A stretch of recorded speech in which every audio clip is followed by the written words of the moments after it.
Beautiful life. It was a beautiful warm Sunday morning in Plymouth, the Ocean City, on the 21st of May 2023. It's Pirate Weekend. It's been a busy weekend so far, and I'm about to take a walk around Pilgrim, discover a classic sailing boat. Let's go.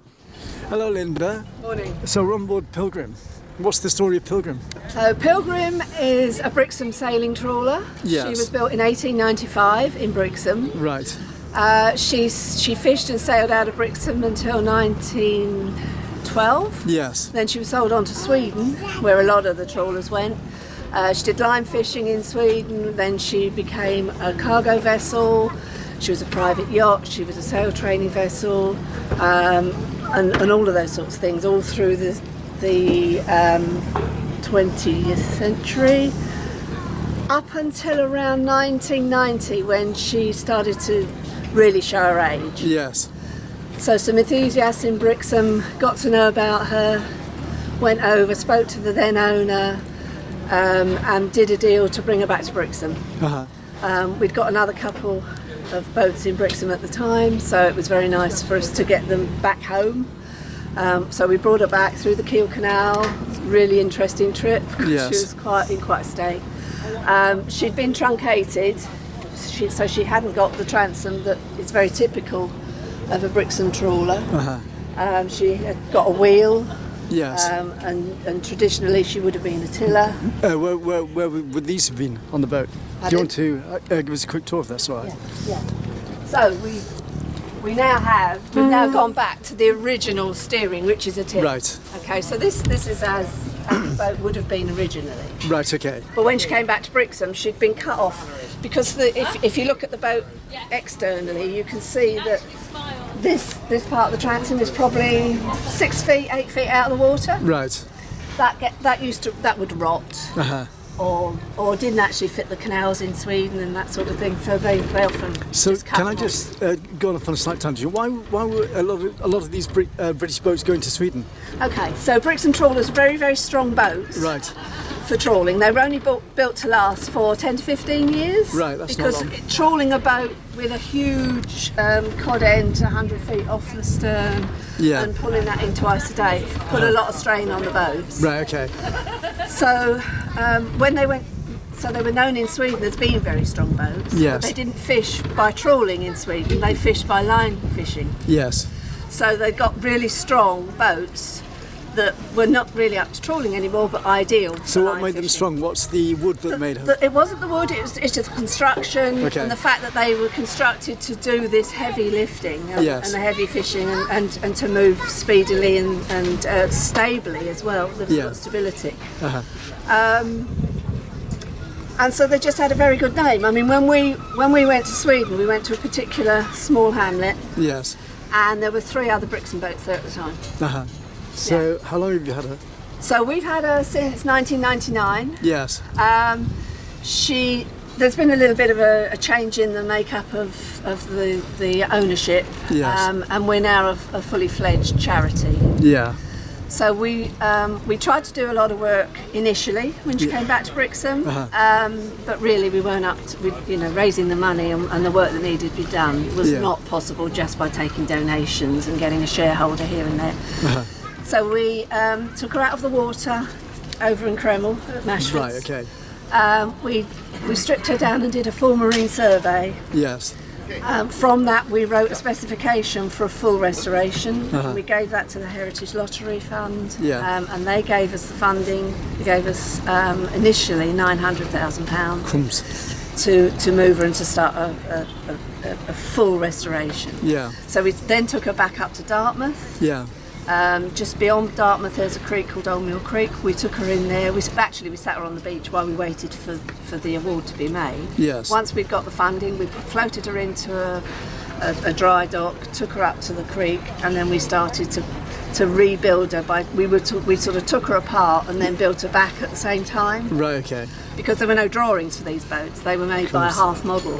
Right, okay. And we haven't ever been able to find the half model for Pilgrim. And how many people had to work on it? Oh, God knows, in the end. I mean, we had volunteers who used to help the professional shipbuilders, and I think we were allowed match funding with something like £700,000 of match funding for volunteer help, as well as the work that we put into it. So in the end, by the time she was restored, without the interior, without the sails and the rigging, etc., she was that was 2011. 2011. Yeah. We took her back to Brixham, and then our volunteers took over doing the fit out. We put the engines in, we did the saloon and that sort of thing. And then we've had little bits of more funding. So we had a total of £1.2 million from the National Lottery Fund and some other local organisations to do the work. And now we have to operate her and to keep her sustained, so that the money that she earns goes back into keeping the boat in a good condition. So she's been to... Sorry, go on. Well, we now have the majority of the people who work on her are volunteers. Yes. All of the trustees are volunteers. We have a full-time skipper. Yes. And we have a part-time administrator. Everybody else, and occasionally we'll have a mate or a cook or somebody if we need her. Yeah. Him or her. But other than that, it's all done by volunteers. So where else has she been apart from Sweden? So, mostly in Sweden and in the Baltic. So she'd obviously call into Norway. Yeah. She was in Germany for a while. She was in Denmark. Is that mainly on the canals or on the sea? In the canal. A lot of work when she was a cargo vessel was done in the canals. Yes. The Kiel Canal and that sort of And thing. what sort of cargo would she carry? Straw, Yes. stone, granite. Yeah. She was supposed to have had a huge chunk of granite which was taken to Germany for a statue of Hitler. Yeah. I don't think the Stuck as statue you Deutsch. exists, Yeah. there is some folklore that says she was fired on by a German gunboat because she was suspected as being running guns for the Norwegians, for the resistance. And we did find bullets actually in the stern. So she was the original Norwegian Wood. Well, sorry, I play on wood. I play on words. Play on words, yeah. But no, we found some bullets, but they were World War I, I think. Yes. But then if you think about World War II and the fact that everybody was short of ammunition, they just used whatever they could get hold of. So, so now we do quite a story. Work. Make a good film actually. Well, we can't actually. We've tried to substantiate that story and we haven't, which is why I always make a point of saying it's folklore. Yes, okay. But it is a nice story. Yeah, but it would make a nice film. Yes, it would. You know, there's lots of boats that come through the southwest, or have been in the southwest over the past. There's a boat called Mohegan that was sunk just off Cornwall, and they call it the Cornish Titanic. Right. And the author of the book isn't around anymore, but I worked with him for a while, quite a few years ago. Wow. But it's a really, really nice boat anyway. Yeah. You've maintained it very well. Yeah. So I mean, all winter, from October through till Easter, we're doing maintenance. Yeah. So we do refits. We come out of the water every other year. We've been lifted out a couple of times to get underneath. And what's it mainly used for now? So now we sail from Easter to October. We do all sorts of sailing trips. Yes. So we do charters. Yeah. It's mainly charters. So we do whole boat charters, or just individual people can book to come. Yeah. So we do half days, full days, single overnights, just as a taster for people. We do 3 or 4 day sessions where we go around the local coast. We work out of Falmouth for a few weeks every year, and we go to the Isles of Scilly. Yeah. We do the Cornish coast. We're going to Paimpol Festival this year in France. We go over to Brittany, the Channel. Whereabouts is Pol in France? Paimpol. Paimpol is in Brittany. It's not far from Les Ardrieux, which a lot of classic. That'd be nice to go on. Yeah, and we've been there as well. Yeah. So depends. If someone wants to charter you and take you to a particular place, then. And what's the worst conditions you've been in on the boat? Force 10. Yeah. Where was that? Halfway across the channel. Right, supposed to be getting better. Yeah. Got worse. Heard that one before. That was interesting. Yeah. That was really interesting. Boat full of people. Boat is incredibly strong. It's the people. Yes. That, Is it easy to manoeuvre with its size? She can be difficult. Yeah. She can be difficult. I mean, obviously it's a tiller. Yeah. And you get a lot of weather help. Yeah. And our skipper is currently our current skipper is South African. Right. And he's been with us now for And we're 5 all, years. all for multiculturalism. Oh yes, And yeah. we're a global family, and I've been all over Europe doing documentaries. So, Yes. and so I'm not into having boundaries in any way at all. And No, boating no. takes away boundaries as well. No, and actually since I've been involved, when I first became involved, which was 23 years ago, Yes. very few women involved. Yes. We might have been involved in doing a bit of catering, although I used to go, I'm not going anywhere near the galley just because I'm a woman. Show me what you want me to pull and I'll pull it, you know. Yeah. So what was the reaction with the guys you were working with then? That's all right. Yeah. She's just bullshit. Nothing wrong in being bullshit. Absolutely You not. get enemies, but you get a lot more respect in the end. Yeah. But I've noticed over the last 10 years that we've been working commercially, Yeah. a lot more females. And at the moment we've actually got some interns. We've got one who's Australian, Yes. more inclusivity, male. We've got another young lady who's going to university in September. She's Yeah. with us, and we put them through some training. And then we have a cook who's Italian. And how did you And get into? she's female. Sorry. She's female. And how did you get into boating in the first place? I'm from Gravesend in Kent, Yeah. and I used to live near the river. Yeah. And we had the shrimpers and the Bawley Bay shrimpers and that sort of thing literally on my doorstep. Yes. And I was just always really interested in boats. And I moved to Brixham in 1999, and this boat was moored adjacent to where I was living, and it was kind of red sails. So I was used to seeing the Thames barges with red sails as well as the shrimpers. They all had red sails, and it Yes. was kind of, well, there's something familiar then. Did you know you could go sailing on it? You know. Yeah. So yes, I went sailing, been bitten, and now they say if you snap me in half, I've got BM45 all through the middle of me like a rock. Yeah. Because Nice one. Just been bitten, you know. Is there any areas of the boat you can show us? I can show you Okay. around the boat. So obviously the transom, and it was built high out of the water for speed. Right. Okay. So as I say, this is way off of the water, so that when you were trawling, so you were trawling the net off the port side, off the main mast, you would do 2 trawls a day, Yes.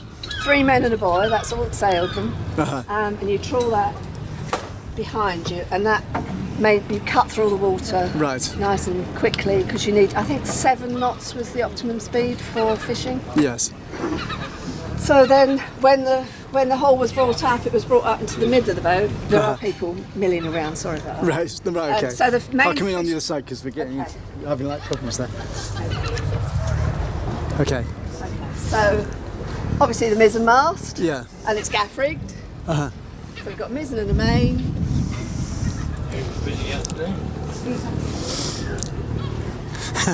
Traditional food. We've kept her as close to original layout as we can, Yes. so she's authentic as possible. Around the other Yeah, side because of the sure. lighting. So this was the main fish hatch. Yes. Okay. So the trawl would be brought in, the net would be open, Yes. the boy would be cleaning, gutting the fish, Uh-huh. putting it into baskets, throwing it down into the hull. Right. Okay. And that was just... And that's living accommodation It now. is now, but it was originally the fish hatch, Right. which was just racks and baskets of ice, and that's where the fish was taken. Yeah. Okay. stored. Nice one. Then there was a capstan, probably mid-deck there where the life rafts are. I mean, obviously we have to make some concessions to Yeah. safety and things in the 21st century. What So we sort had a of steam capstan. wood is she made of? Traditionally they were made of elm, larch and oak. Yeah. So frames of oak.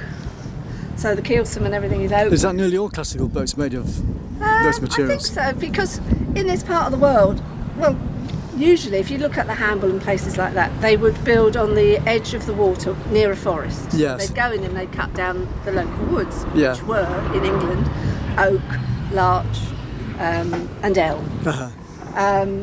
So the very typical way of building the boat with the beams, the keelson being strong oak. Right. If you could afford it, you'd use oak everywhere, but Yes. people couldn't always afford that. I mean, this boat cost £667.76 in 1895. Yes. It's equal to about £70,000, I think, these days. Who built her then originally? Uphams, Yeah. Okay. JW&A Uphams in Brixham. Nice one. Yeah. So there's another boat still actually, she's in Plymouth. She's at Will Sterling's yard at the moment. That's Yes. Vigilance. She's just coming up to Yeah, I've met Vigilance before. 100. Yeah. I've recorded her, I think. Okay. So she's having some work done there. But she was built at Upham. Yeah, I think I've been on Vigilance, actually. Have you? Yeah. Really nice boat. Yeah.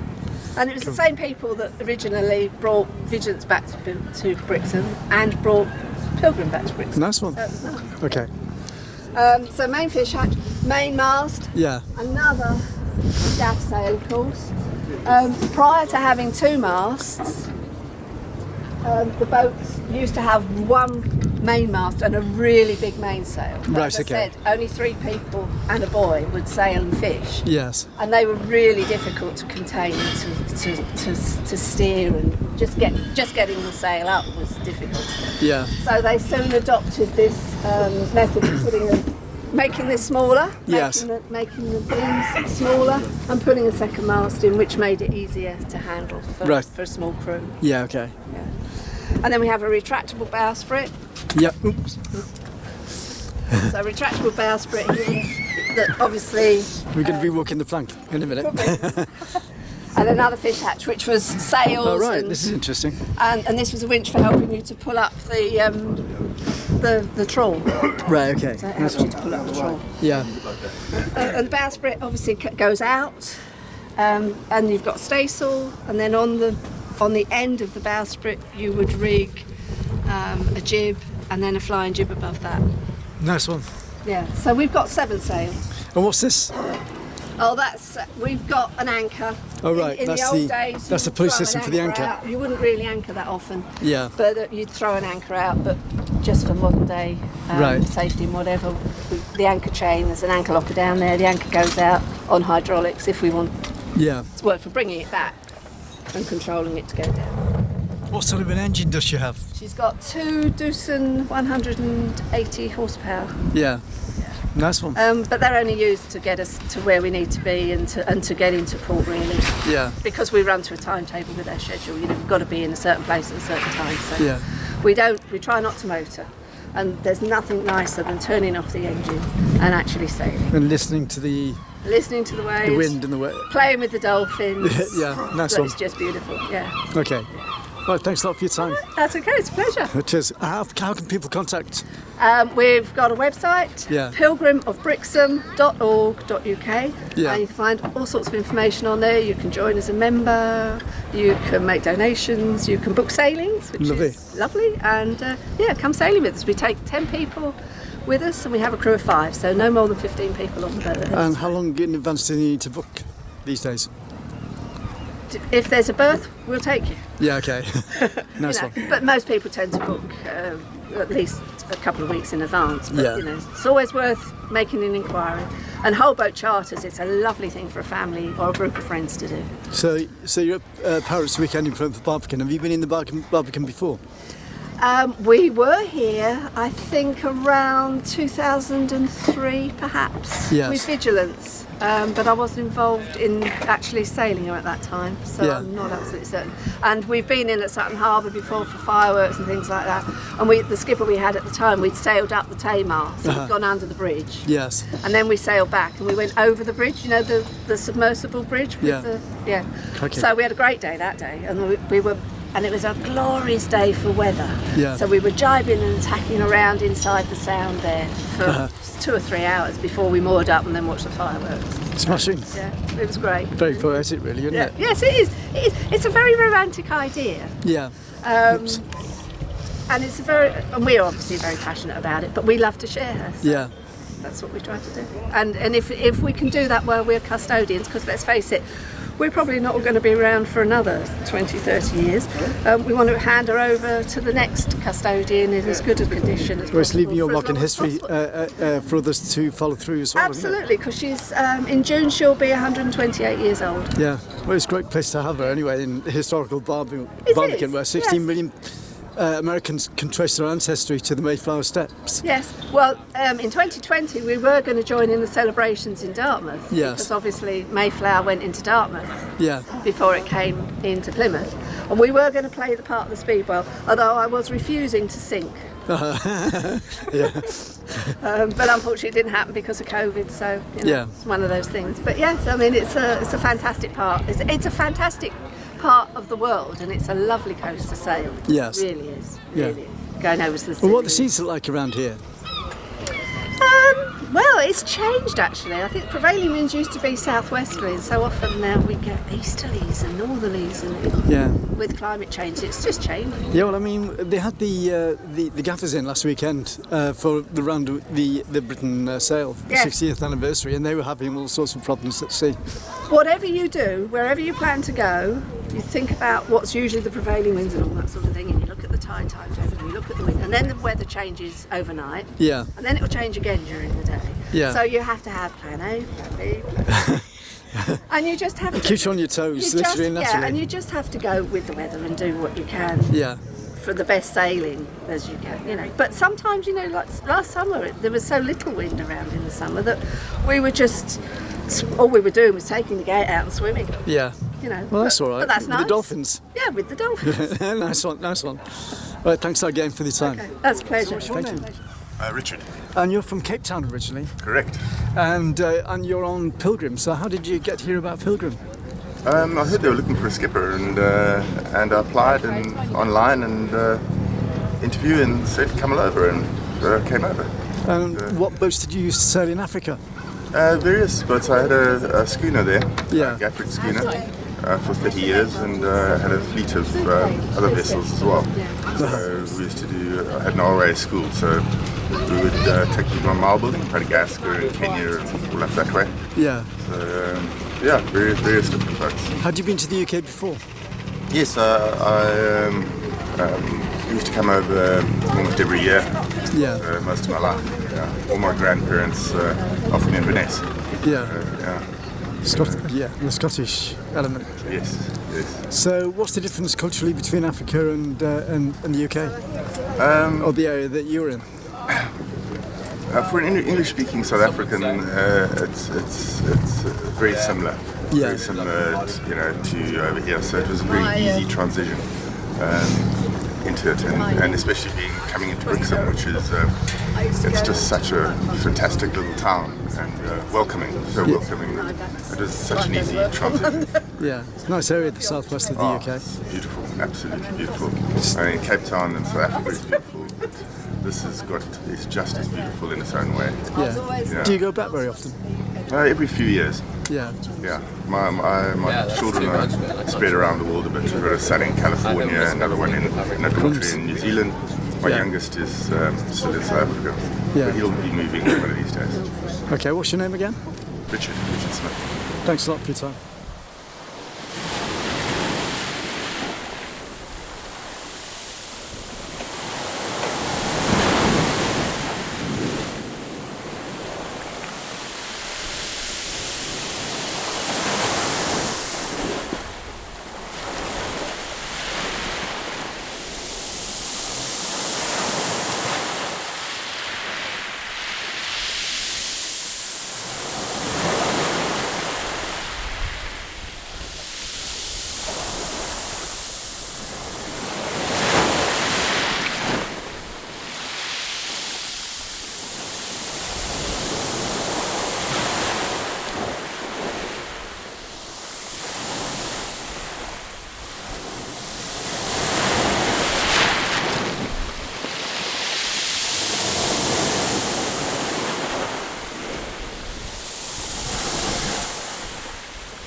Special thanks to everybody at Pirate Weekend in Plymouth 2023 and Pilgrim Heritage Sailing Foundation, based at Brixham Laboratory, Freshwater Quay, Brixham, TQ5 8BA.